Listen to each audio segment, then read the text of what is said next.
As the battle for the future of the Republican Party continues, there's one group that is having a surprising impact, and it's led by our Power Player of the Week. We're looking for champions of economic freedom, people who believe in limited government, who believe in fiscal responsibility, individual responsibility.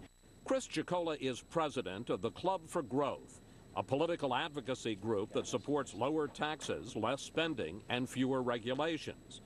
But what gives the group clout is its ability to get its 40,000 members to back candidates the club endorses. We kind of act like a good housekeeping seal of approval for conservative, pro-growth, free market-oriented candidates. And so our members respond. You're not looking for someone who fudges the differences. We're not looking for people who stick their finger up in the wind and try to determine what's popular. During the 2008 election cycle, the club raised $24 million for politicians and issue ads. But it was the $1 million it spent for a special election this month in upstate New York that shook Washington. The club backed conservative Doug Hoffman against the Republican nominee. Both lost to the Democrat, but the real loser may have been the national GOP.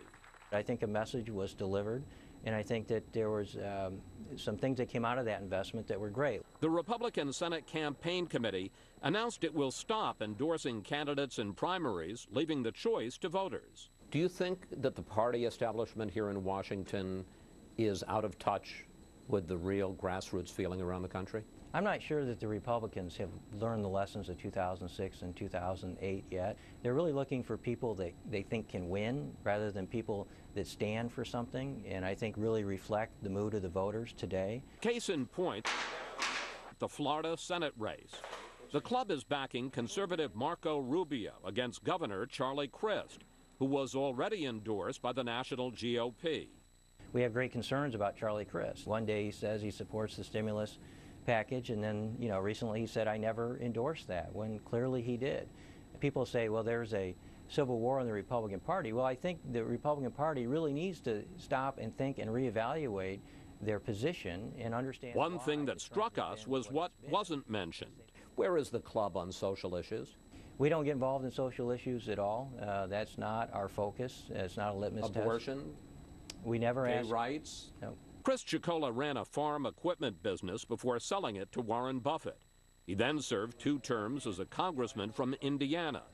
But he says it's his business background that is most valuable. I do think that it's an advantage to have people that wake up every day and say, how do I serve my customers better today than I did yesterday? And it's part of the problem with government. It's a monopoly. It's too big. It's, in fact, too big to succeed. We talk about too big to fail, but the government is too big to succeed. While the Club for Growth is directing much of its fire at Republicans these days, don't get the wrong impression. Chocola says they are nonpartisan, but the club has endorsed only one Democrat in its history. And that's it for today. Have a great week, and we'll see you next Fox News Sunday.